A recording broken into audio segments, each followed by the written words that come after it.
Okay, I just wanted to point a couple of things out about this domain registration. So the first thing here is the email address, europeanrevolution@vaultletsoft.com. How interesting. Okay, so let's explore this a little bit as well. The addresses provided are always this. So you see it repeated down here, and you see it repeated up here. The registrant is the person who's being billed. So it was registered at this address. Okay, this isn't a personal address, this is a work address, and it's very specific.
So just remember that. Anybody who's familiar with online purchasing using a credit card will acknowledge that when you fill out a form and you submit your information, there is a cross-reference check between your address on the credit card and the address provided, and the transaction gets held if the address is any different than the one that's registered to the credit card with. So we have that, and we have the picture of the GoDaddy results for the Who Is. I have a similar picture, as well as I saved the source code for the HTML page. I just hit Alt-F, A for save as, and then enter, saved it to my desktop on my old laptop. So it's still sitting around on that hard drive. But let us have a look at VaultletSoft. Who are they? We see here that you can have a hard drive, USB drive, or whatever, hook it up to the computer. So you could use a thumb drive, for example. Go up to my laptop and plunk the thumb drive in, download your emails for this address here. Let's say, for example, europeanrevolution@vaultletsoft.com.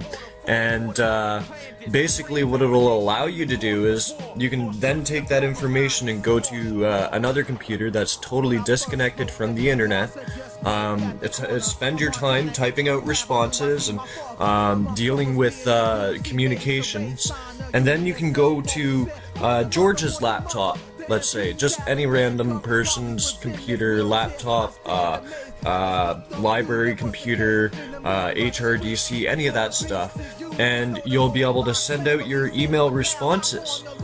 So it's a two-way email communication facilitation, and from Vaultlet Mail, the server that these people have, they will send your emails encrypted so that when you're on another network, they can't even get access to what's inside your email.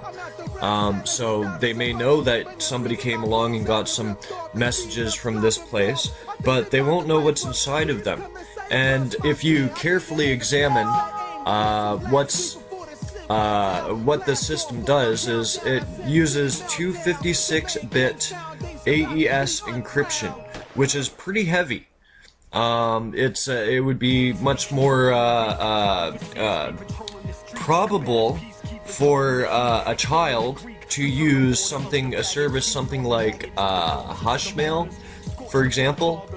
Hushmail would encourage privacy as well, using 256-bit PGP encryption, which isn't as secure as the AES, which may have changed. I've noticed that AES encryption has been getting weaker and weaker and weaker. There's new articles out all the time, but that's just a sidetrack. Basically, this is what people would use if they wanted encrypted emails, and even that would be a little bit extreme.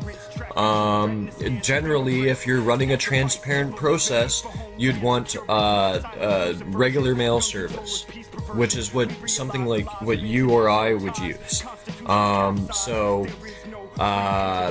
Let's have a look a little bit more about this registration here. Now, this address here. It indicates that the credit card is corporate. It is not a personal credit card. You do not register your personal credit cards to your work address. So, therefore, that is a credit card for the United Nations representative of Ecuador, and it's a corporate card. So, what I would like to know is, what kind of daughter would go up to mom and go, "Hey, mommy, I'm just going to register a domain here." She's not going to ask what it's for. "Oh, it's for the revolution." She's not gonna notice some of the shadier details, like European Revolution at vaultsoft.com.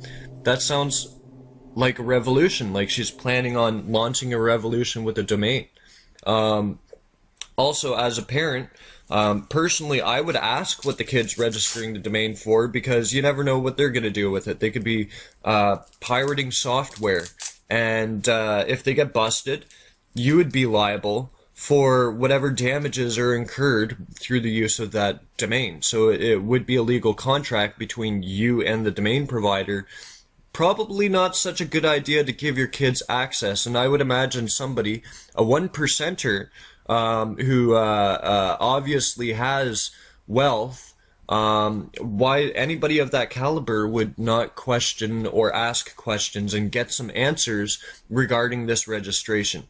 Okay, because I can tell you, I have a wealthy mother-in-law, and she wouldn't even think of allowing me to register a domain using her card without disclosure of some sort.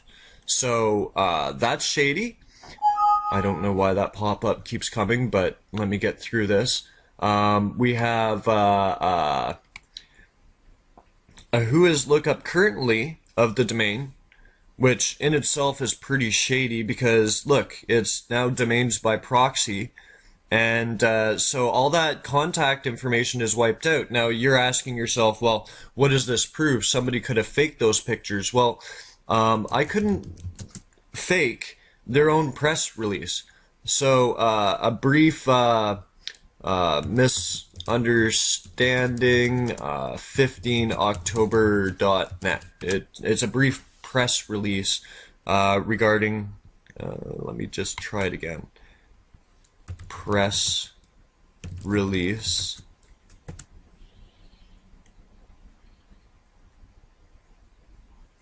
okay, I'm gonna pull up the name here. So, a brief press release to solve misunderstandings. So I can go back into here and go a brief press release to solve misunderstandings. Here we go. So you can see the domain, it's 15october.net. It is from that website. This is a press release from October 18th, 2011, and it says a brief press release to solve misunderstandings. So I'll let you read it at your leisure and stuff while I'm talking here, but they're trying to refute things because, oh, it's a conspiracy, so therefore it didn't happen. It says Paulina Arcos, who figures as the owner of the domain, is the name of the mother of this member. So they're admitting to it. They're admitting to it because they're saying, we used her credit card to purchase the domain in July. Oh, okay. And which credit card is that? It's the corporate card for the United Nations representative of Ecuador, because otherwise the address would be a personal address. And so we can gather from that information right there that not only was she aware that this was going to be the domain for the revolution based on the fact that the email address is in there, but she was probably behind this because what's the deal with the encrypted email communications that they have in there? I mean, we're talking military grade encryption. It's not necessary to go that far unless if you really do have something to hide. Because we can go over to, well, I'm sure I already showed you VaultLetSoft. You can go over there anytime, look at their products, and see what they're offering. So here we have all of our connections made. It is the United Nations that's pulling the strings here, and it isn't a little 17-year-old kid or 18-year-old. Well, I guess it'd have to be under 18 if they didn't have a credit card, because I mean, they would be a silver spoon-fed family, one of the 1%. So anywhere from like 12 to 17, we'll say. So you have a little kid asking for a credit card. Hey, mommy, can I have a credit card? And she just coincidentally sets up the domain that launches all this. Something stinks. Something is totally rotten in Denmark and the rest of the world, and people need to wake up to